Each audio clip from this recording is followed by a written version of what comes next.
Au cœur de l'île Maurice, dans la prestigieuse Université de Maurice, s'est déroulé un événement d'une grande importance lors de la Journée mondiale de la liberté de la presse. Sous la direction de l'éminent professeur Cassinali, l'université a organisé une réunion dynamique et éclairante pour aborder un problème crucial: la désinformation et la manipulation de l'information dans le domaine du journalisme.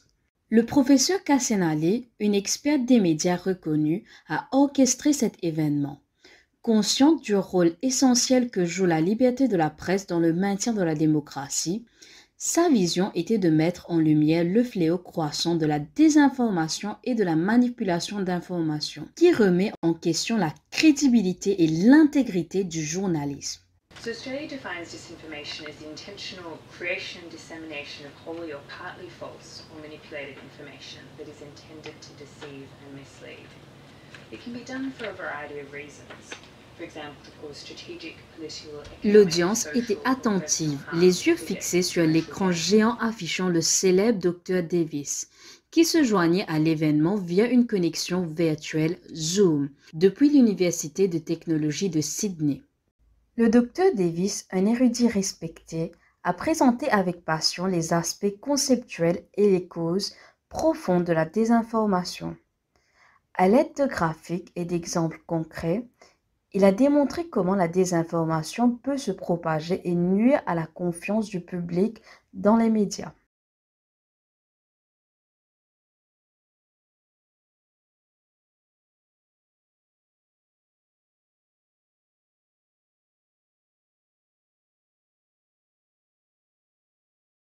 L'audience, se composant majoritairement d'élèves de communication de l'Université de Maurice, était captivée, prenant des notes pour approfondir leur compréhension de ce phénomène complexe.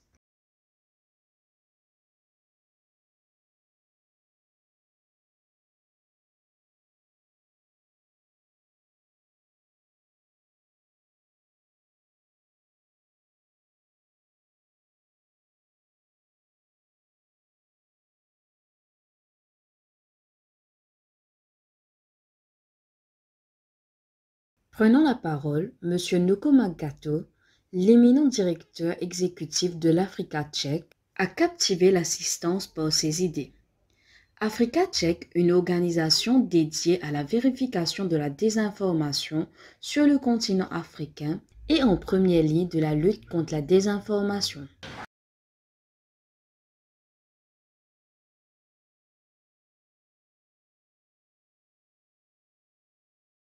La session de questions-réponses animée par le docteur Narainen et Madame Chan Mitu a été un moment clé de l'événement. Les modérateurs ont posé les questions aux panélistes qui ont ensuite partagé leurs réponses éclairées. Le panel, composé de M. Lui, directeur de l'ICAC, de Mme Madou, commissaire à la protection des données, et de M. Mutusami, directeur exécutif et expert des médias, a apporté des perspectives précieuses sur l'état de l'information et des données à Maurice, ainsi que sur les principales tendances en matière de désinformation. Une deuxième session a été organisée, animée par le Dr Kassenali et Mme Chan Mitu. Elles ont posé des questions pertinentes aux panélistes, composés de professionnels chevronnés de différents organes de presse locaux. Le panel était composé de M. Biari, coordinateur du desk au département d'actualité de la MBC, de M. Delattre, le directeur du journal Le Mauricien, de M. Kahn de la Sentinelle et de M. Siupol, consultant du Défi Media Group. Les panélistes ont partagé leurs connaissances et leurs perspectives sur les pratiques actuelles de l'information à l'île Maurice. Les échanges ont été animés et riches en idées, mettant en évidence l'importance de la collaboration entre les médias et les acteurs clés pour garantir la diffusion d'informations précises et vérifiées.